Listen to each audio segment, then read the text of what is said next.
اعوذ باللہ من الشیطان الرجیم بسم اللہ الرحمن الرحیم۔ السلام علیکم ویورز، سنڈے مدرسہ میں آپ کا استقبال کرتی ہوں اور اسی کے ساتھ امید کرتی ہوں کہ آپ نے بہت اچھے سے قرآن مجید کو سیکھا ہوگا اور پڑھا ہوگا اور گھر میں بہت اچھے سے اس کی پریکٹس کی ہوگی۔ تو بس چلیے آج کے درس کو دیکھیں کہ آج بھی ہمیں کون سا قانون سیکھنا ہے اور کس طرح سے اس کی ادائیگی کرنا ہے۔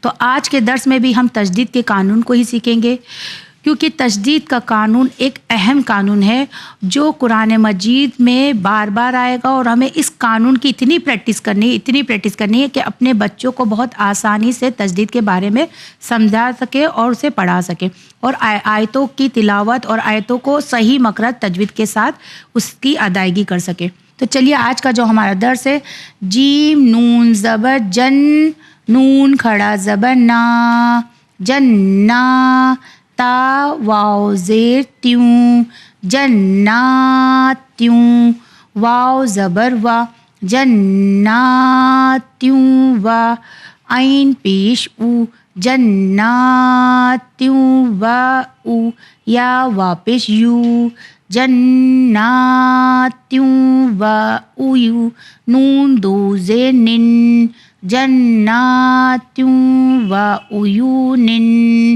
ہمارا جو اگلا حرف ہے، ذال زبر زا، کاف زبر کا، زکا، رو واو زیر ریوں، زکریوں، واو زبر وا، زکریوں وا، الف نون پیش ان، زکریوں وا ان، سا کھڑا زبر سا، زکریوں وا ان سا، خو یا زبر خی، رو یا زبر روئی، خی روئی، یا زبر یا، خی روئی یا، رو زبر رو، خی روئی یا رو، ہا الٹا پیش ہو، خی روئی یا رہو، ہا زبر ہا، میم یا زر می، حمی، می واو پیش مو، حمیمو، واو زبر وا، حمیمو وا،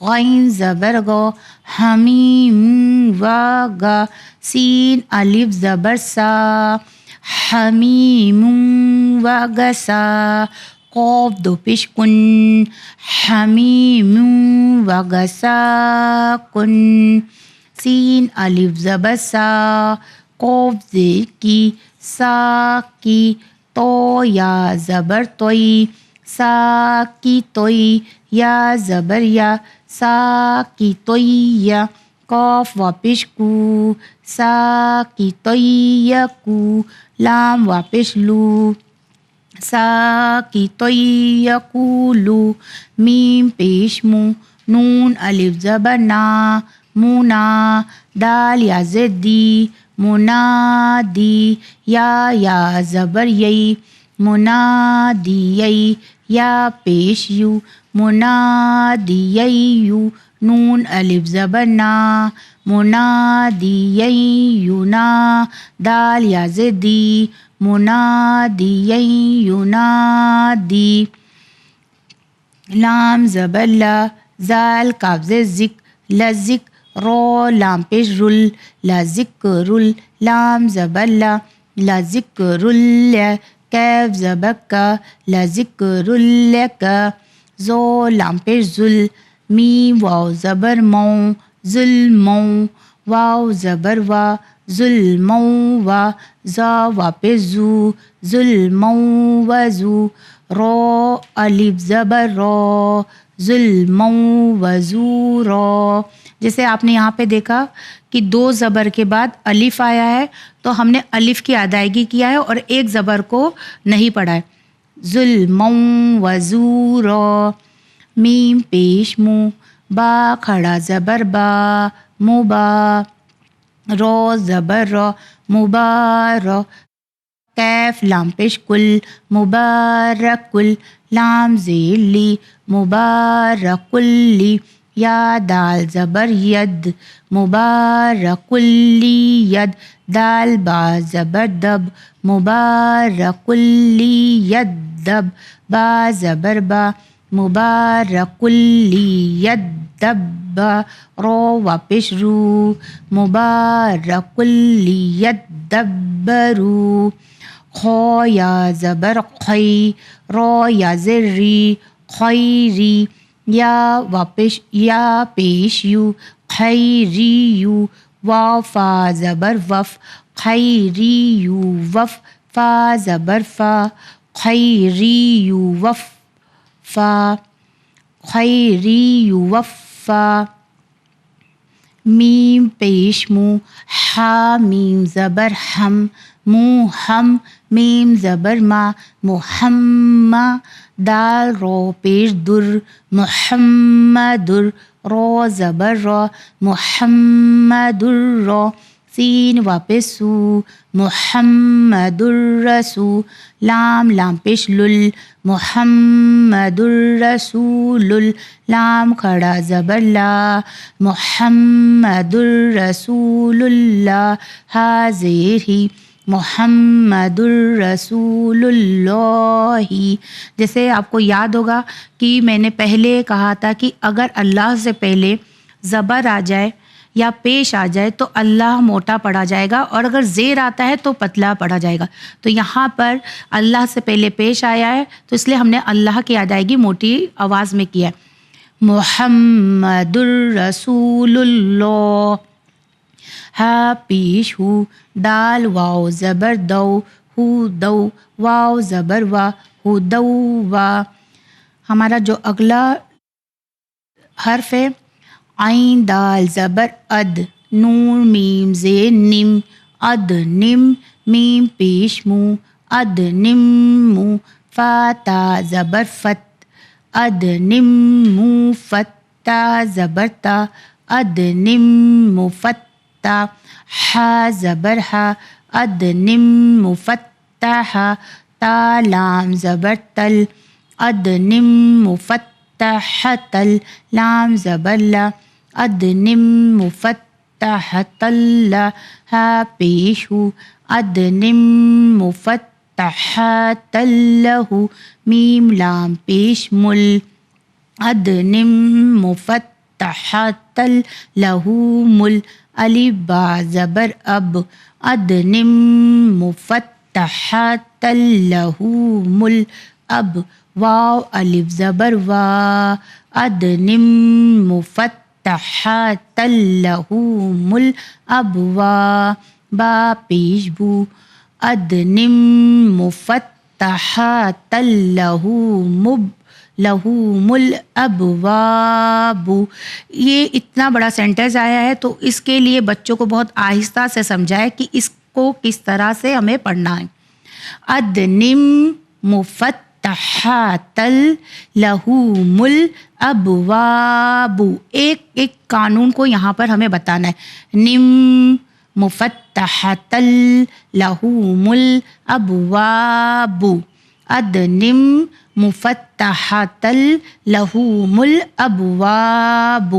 اسی کے ساتھ دوسرا جو ہمارا حرف ہے نون با زبر نب با الف مد زبر با نبا حمزہ واو زیر یوں نبا یوں واو زبر وا نبا یوں وا غین واو زبر غو نبا یوں وا غو واو الف زبر وا نبا یوں وا غوا صاد دو زیر سن نبا یوں وا غوا سن نبا یوں وغواسن. اس طرح سے بچوں کو اگر پڑھائیں گے تو بہت آسانی سے بچے پڑھ سکیں گے.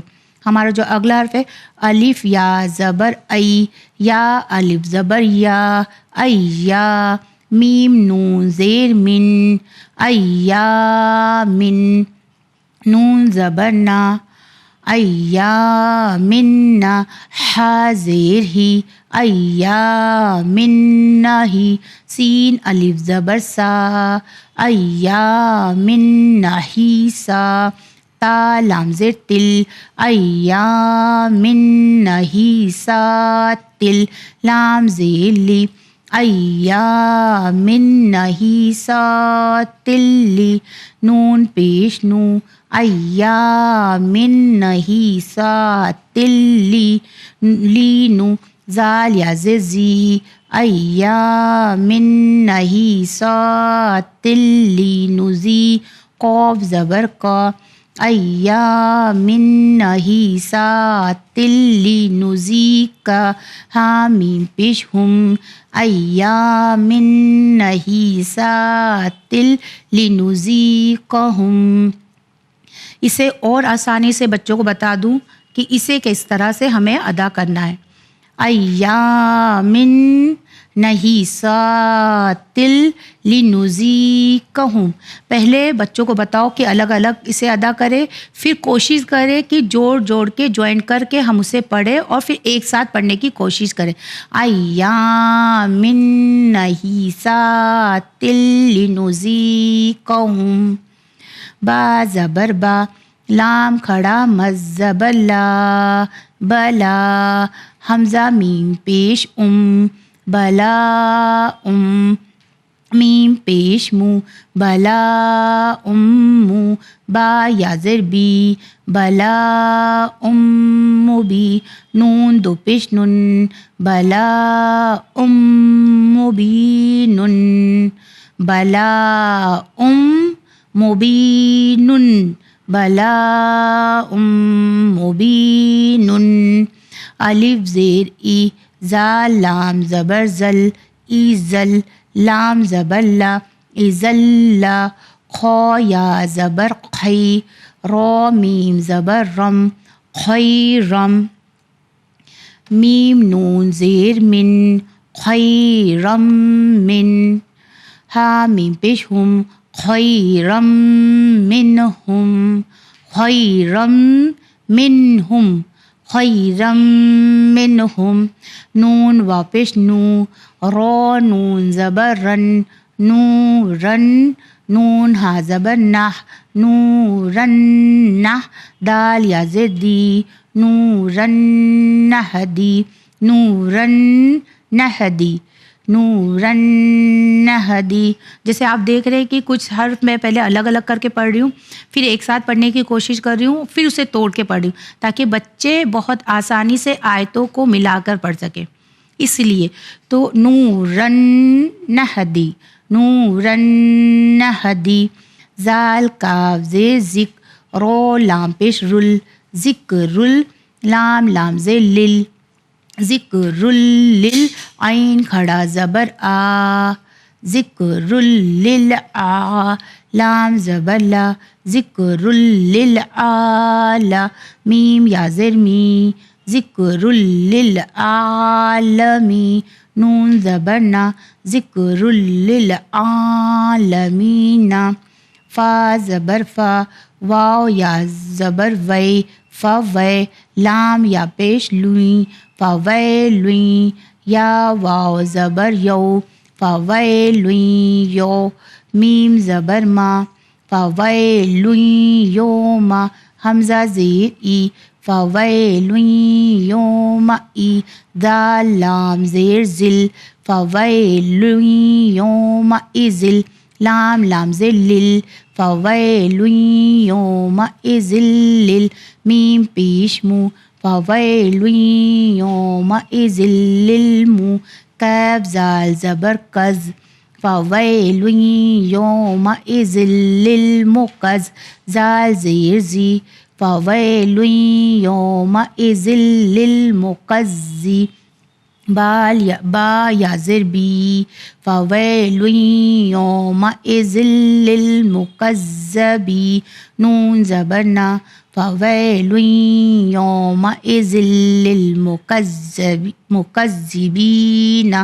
اسے توڑ کے بھی ہمیں پڑھ سکتے ہیں، فویلوئیں یومئذل للمکذبین، فویلوئیں یومئذل للمکذبین۔ قاف واو زبر قو، میم میم پیش مم، قومم، میم نون زیر من، قومم من، قاف واو زبر قو، قوم من قو میم دو زیر من قوم من قوم قوم من قوم الف کھا زبر اخ زال زبر زا اخزا تا را زبر تر اخزتر را الف زبر را اخزتر را با زیر بی اخزتر را بی یا زبر یا اخزتر را بی یا تا دو زبر تن اخزتر را بی یتن سا زبر سا میم زبر ما سما را زبر را سما را تا را زیر تر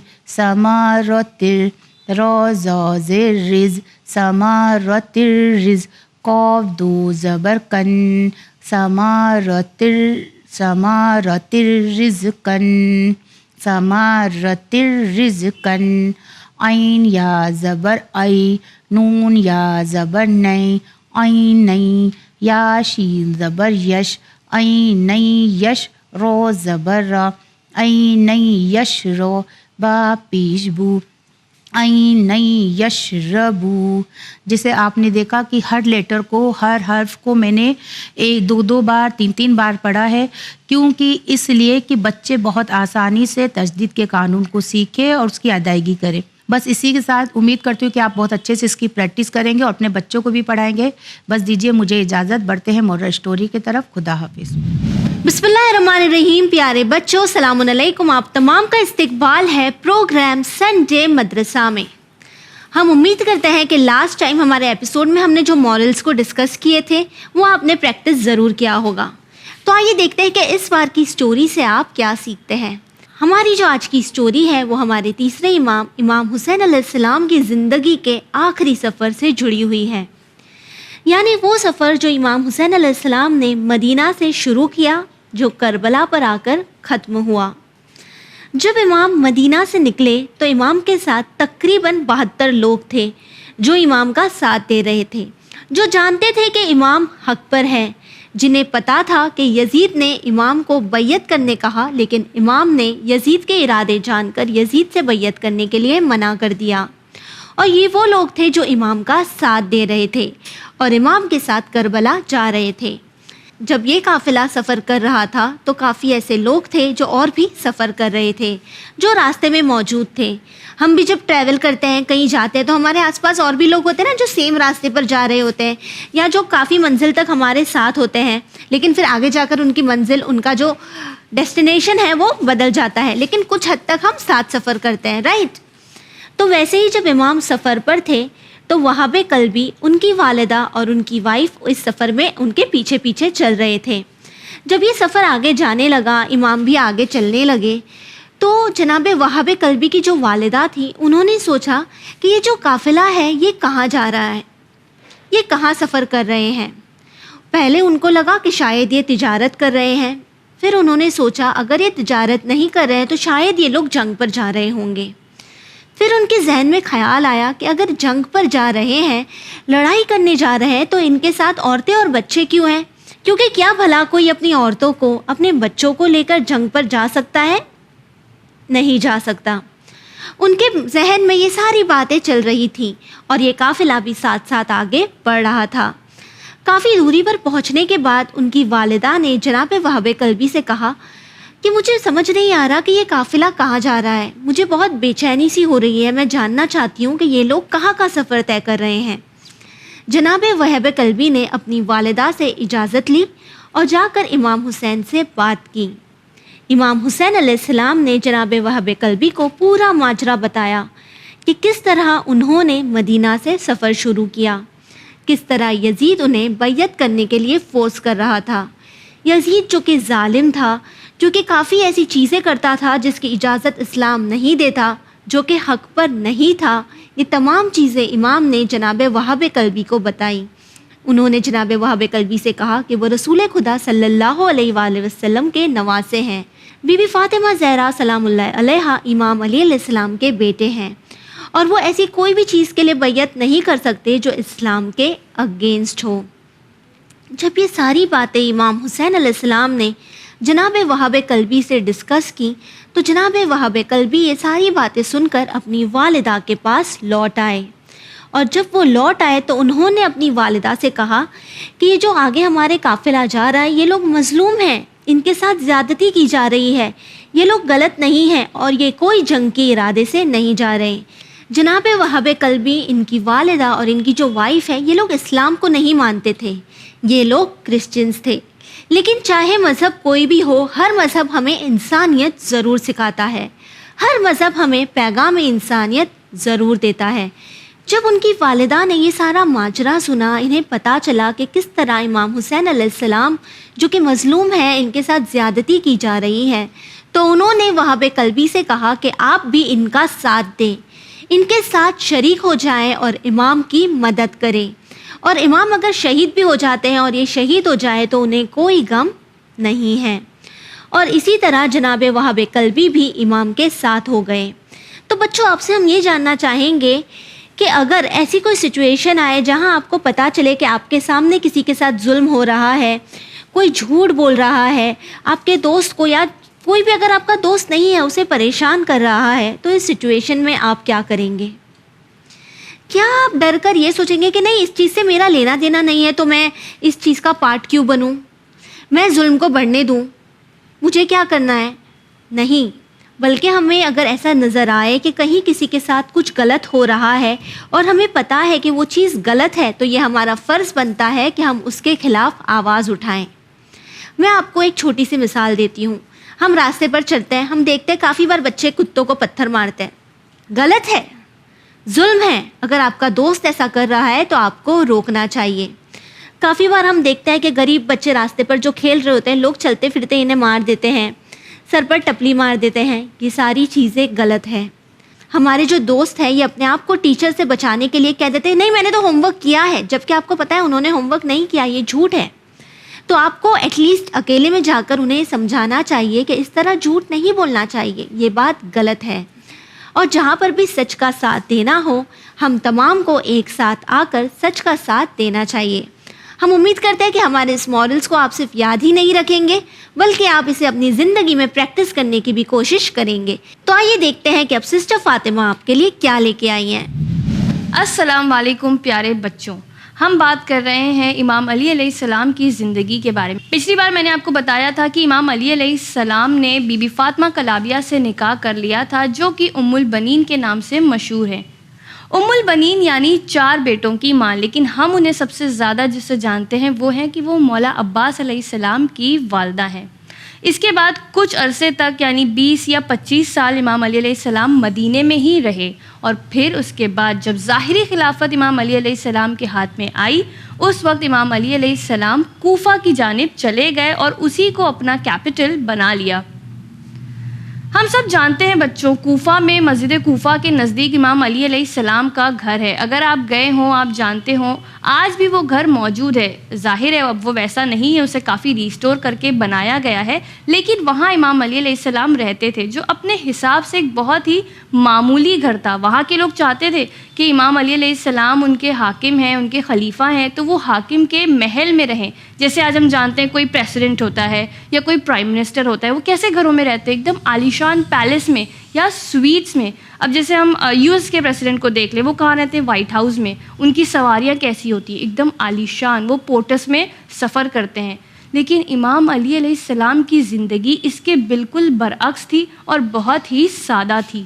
امام علی علیہ السلام بیواؤں اور یتیموں کے ساتھ بہت ہی رحم دلی سے پیش آتے۔ وہ وقت کے خلیفہ ہونے کے باوجود، اکثر ایسا دیکھا جاتا ہے کہ جو خلیفہ ہوتے ہیں ان کے بہت ہی بڑے اور لیوش دسترخوان ہوتے ہیں اور اس میں 4-5 رنگ کے کھانے ہوتے ہیں، لیکن امام علی علیہ السلام ایسی سخت اور سوکھی روٹی کھاتے جسے بہت مشکل سے توڑنا پڑتا۔ وہ روٹی سوکھ کر اتنی زیادہ سخت ہو جاتی، اور پھر وہ اسے کھاتے بھی کس کے ساتھ تھے؟ پانی کے ساتھ یا نمک کے ساتھ۔ تو وہ ایسا کیوں کرتے تھے؟ وہ اسی لیے ایسا کرتے تھے تاکہ کوئی عام شخص جو ہے جس کی خود کی زندگی بہت غربت میں ہے، وہ یہ نہ سوچے کہ یہ بہت ہی عالیشان زندگی گزار رہے ہیں۔ وہ لوگوں کو یہ بتانا چاہتے تھے کہ میں بھی ایک سادہ زندگی گزارتا ہوں، اور دوسرے جو خلیفہ ہیں ان کی طرح لیوش لائف سٹائل مولا علی علیہ السلام نے اپنا کبھی نہیں رکھا۔ بچوں، یہ تھا ان کی زندگی کا تھوڑا سا حصہ، اور بھی انٹرسٹنگ ڈیٹیلز بتاؤں گی، لیکن اگلے ایپیسوڈ میں، کیونکہ میں آپ کو چھوٹے چھوٹے ڈوزز دینا پسند کرتی ہوں تاکہ آپ لوگ وہ ساری انفارمیشن یاد کر سکیں اور ایبزارب کر سکیں۔ دیکھتے ہیں سسٹر سکینہ ہمارے لیے کون سی سورہ کی تفسیر لائی ہیں۔ السلام علیکم بچوں، آج کے ایپیسوڈ میں ہم سورہ نازعات کی تفسیر کو ڈسکس کریں گے۔ سورہ نازعات قرآن کا 79 نمبر کا سورہ ہے اور اس سورہ میں ٹوٹل 46 آیتیں ہیں۔ اس سورہ کی آیت نمبر 1 سے لے کے آیت نمبر 24 تک ہم نے پچھلے 2 ایپیسوڈ میں ڈسکس کر لیا ہے، تو اگر آپ نے نہیں دیکھا ہے تو ضرور جا کے ان ایپیسوڈ کو دیکھیے۔ اور آج کے ایپیسوڈ میں ہم آیت نمبر 25 سے لے کے آیت نمبر 36 تک ڈسکس کریں گے۔ آیتیں شروع کرنے سے پہلے میں ایک چھوٹا سا انٹروڈکشن دوں گی کہ ہم نے پچھلے آیتوں میں کیا ڈسکس کیا تھا۔ تو پچھلے ایپیسوڈ میں ہم نے ڈسکس کیا تھا کہ کس طرح اللہ نے ان آیتوں کے ذریعے جناب موسیٰ علیہ السلام کی لائف کے ایک بہت امپورٹنٹ انسیڈنٹ کے بارے میں ان آیتوں میں ہمیں بتایا تھا، اور وہ انسیڈنٹ یہ ہے کہ اللہ نے جناب موسیٰ علیہ السلام کو فرعون کے پاس بھیجا تھا، جو اس وقت اپنے آپ کو خدا مانتا تھا، اور اللہ نے اپنی طرف دعوت دی تھی کہ وہ خدا میں ماننے لگ جائے، وہ خدا میں بھروسہ کرنے لگ جائے اور اللہ کو ہی واحد خدا مانے۔ لیکن تمام نشانیاں اور معجزے دیکھنے کے باوجود فرعون نہیں مانا اور سرکشی کی اور فساد کیا۔ تو آئیے آج کی آیتوں کو کنٹینیو کرتے ہیں۔ بسم اللہ الرحمن الرحیم۔ آیت نمبر 25، فَأَخَذَهُ اللَّهُ نَقَالَ الْآخِرَةِ وَالْأُولَى۔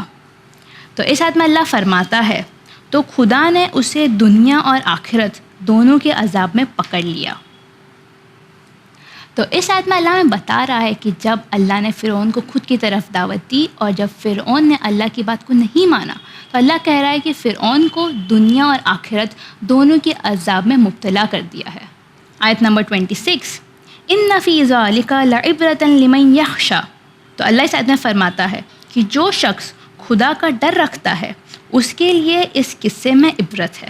تو اس آیت میں اللہ فرماتا ہے کہ جو شخص اللہ میں مانتا ہے، جو اللہ سے ڈرتا ہے، جو اللہ کا خوف رکھتا ہے، اس انسان کے لیے ان آیتوں کے ذریعے عبرت ہے، یعنی ہم اس سے سیکھ سکتے ہیں۔ آیت نمبر 27، أَأَنْتُمْ أَشَدُّ خَلْقًا أَمِ السَّمَاءُ بَنَاهَا۔ تو اس آیت میں اللہ فرماتا ہے کیا تمہاری خلقت آسمان بنانے سے زیادہ مشکل کام ہے؟ کیونکہ اللہ نے آسمان کو بنایا ہے۔